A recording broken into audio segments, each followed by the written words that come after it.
আর এবার ভাটপাড়ায় নজর রাখবো, কারণ অবাধে পুকুর ভরাট হয়ে যাচ্ছে। হ্যাঁ, ভাটপাড়ার 28 নম্বর ওয়ার্ডের ঠিক এই ছবিটা, যেখানে অবাধে হচ্ছে পুকুর ভরাট। প্রমোটারের বিরুদ্ধেই অভিযোগ যে প্রমোটার পুকুর ভরাট করে ফেলছে। শুধু তাই নয়, এই পুকুর যার, জমির মালিক যে, তাকে প্রাণনাশের হুমকি পর্যন্ত দেওয়া হচ্ছে। আগে দেখি কি অভিযোগ।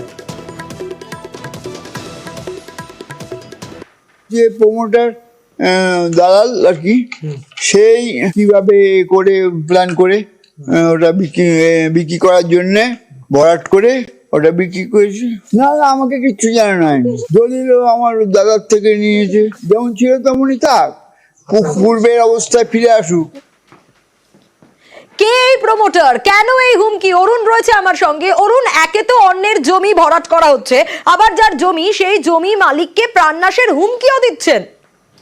দেখো, একেতে তো পুকুর চুরি, তার উপর শুধু তাই নয়, এই বাড়ির যে পুকুরের মালিক তাকে হুমকি দিয়ে 34 লক্ষ টাকা তার কাছ থেকে ছিনিয়ে নেওয়া হচ্ছে। কারণ তার পরিবারের কেউ নেই, তিনি একাই থাকেন।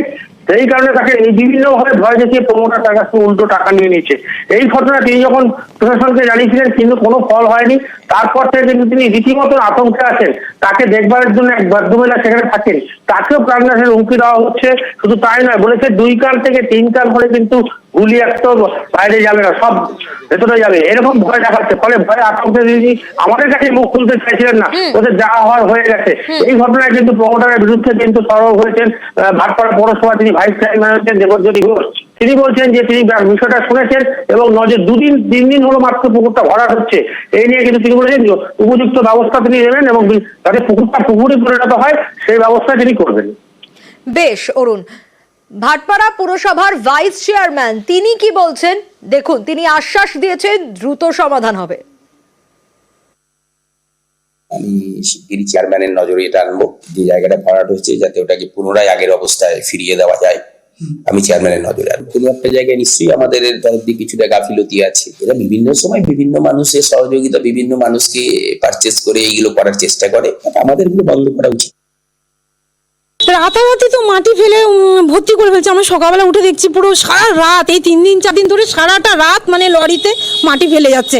হুমকি তুমকি তো দিচ্ছিল, এই টাকাটার জন্য অনেকটাই হুমকি টুমকি দিচ্ছিল। তা বলছে মার্ডার হয়ে যাবে, দোকানের জায়গায় এই টাকার কথা যেন কেউ না জানে, দোকানের জায়গায় 3 কান যেন হলে কিন্তু মার্ডার হয়ে যাবে। আর হুমকি দিচ্ছে তাপস বিশ্বাস, যে ভরাট করছে। হ্যাঁ, তাপস বিশ্বাস, দালাল, একটা দালাল। ওনাকে বলি কোথাও যেও না, মার্ডার হয়ে গেলে তো কেউ একজন মরে যাবো।